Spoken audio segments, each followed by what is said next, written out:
If you are not into video or photo editing, this is the laptop for you. Today I'm gonna review Apple's 13-inch MacBook Pro, and I'm gonna give you my pros and cons and how to counter the cons as we go along in the video. That's if you want to use this laptop as a daily driver. Don't forget to subscribe to the channel, like the video and leave a comment and tell us why you're thinking about buying the MacBook Pro 13.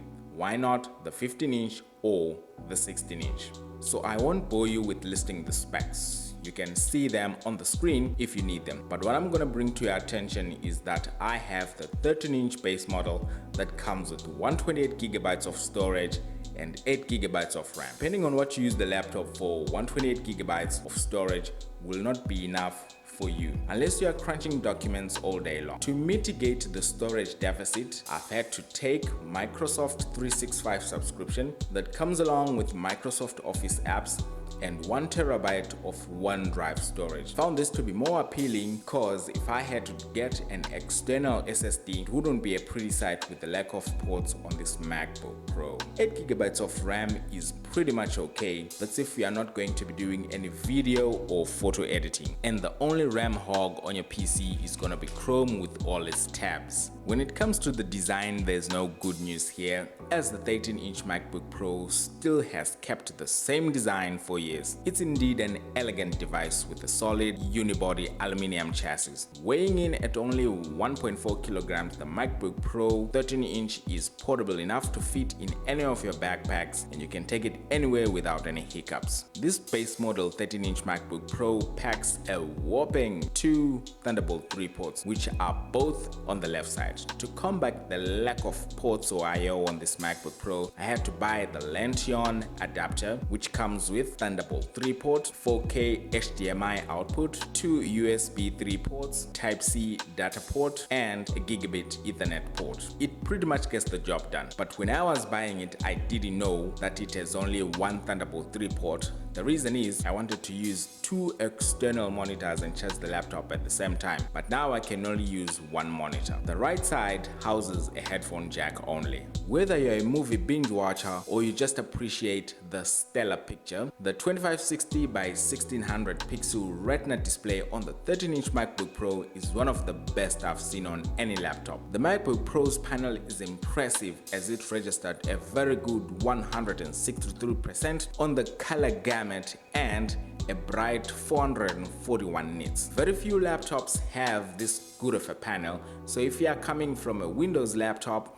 you will really notice how great this display is. The dual speakers that flank the keyboard on the MacBook Pro produces rich and undistorted sound. Undoubtedly, Apple has the best audio system, and MacBook Pro 13-inch is no different.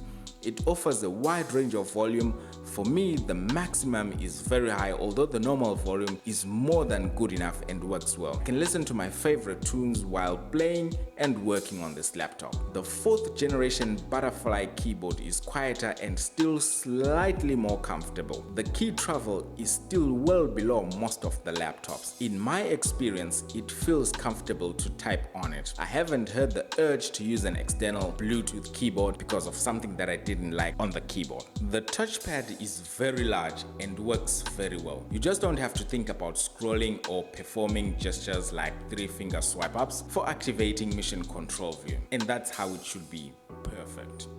The best news is this time the Touch ID sensor and the touch bar is available on the base model. With Touch ID, it's having to unlock your MacBook with a single press, so you don't have to type in the password. Plus, you can use it for App Store, iTunes, and Apple Pay, Safari, and Chrome browser. Pretty much everything that you need a password for. The only time that I found myself using the touch bar is when I was adjusting the screen brightness or adjusting the speaker volume levels. Oh wait, and yes, of course, the escape key as well. It's on the touch bar.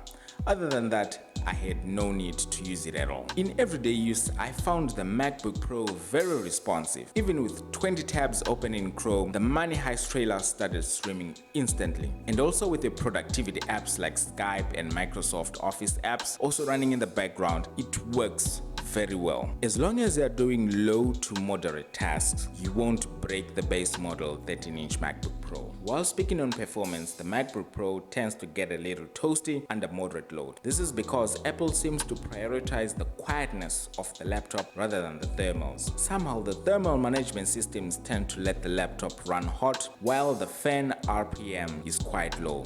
If you're using the laptop on your lap, you will really feel the heat. To combat this, I use an app called Max Fan Control, which I use to manually control the speed of the fans, which in turn controls how cool the laptop runs. This is something constant that I do almost every day because I don't want my laptop packing because of heat related issues. I don't run any games on my MacBook Pro, so I can't really tell you how it runs on games. The 13-inch MacBook Pro features a 58.2 watt-hour battery compared to the 49.9 watt-hour battery on the MacBook Air. On light tasks such as web browsing, working with Word documents, I usually get around 8 to 9 hours worth of battery life. When I'm watching YouTube videos or other moderate tasks, that drops down to about 4 to 5 hours worth of battery life. In my opinion, after using it for 3 months, the best MacBook Pro so far is the base model MacBook Pro 13-inch that costs $1,200. You're still getting great performance and stellar battery life in a small compact laptop. I would recommend this without any doubt. Don't forget to subscribe to the channel. Please like the video and leave a comment and tell us why you are thinking of buying the 13-inch. Why not the 15-inch or the 16-inch?